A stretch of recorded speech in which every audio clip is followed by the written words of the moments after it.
Wewe umechaguliwa na Mungu siku ya leo ili kuwa jawabu kwenye familia yako. Yesu amekuchagua siku ya leo, ndio maana umefanya yote hayo. Yesu amekuacha leo, umesikia injili, sababu anakupenda sana.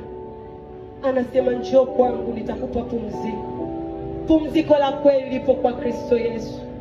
Msamaha wa kweli upo kwa Kristo Yesu. Tumaini la kweli lipo kwa Kristo Yesu. Amani ya kweli ipo kwa Kristo Yesu. Fungua moyo wako, Yesu aingie siku ya leo. Anakupenda sana. Unaweza kukuta leo ndo siku yako ya mwisho.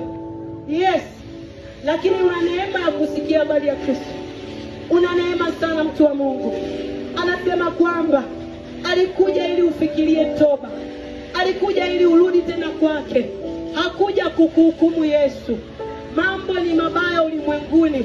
Mambo ni mabaya ulimwenguni. Tubuni, ule mwisho umekaribia. Ule mwisho umekaribia, watu wa Mungu. Saa ya wokovu ni sasa. Saa ya toba ni sasa. Saa ya kumrudia Kristo ni sasa. Saa ya kuanza upya ni sasa. Utajitetea, mtu wa Mungu. Acha kulingia uzima. Kuna siku utalala.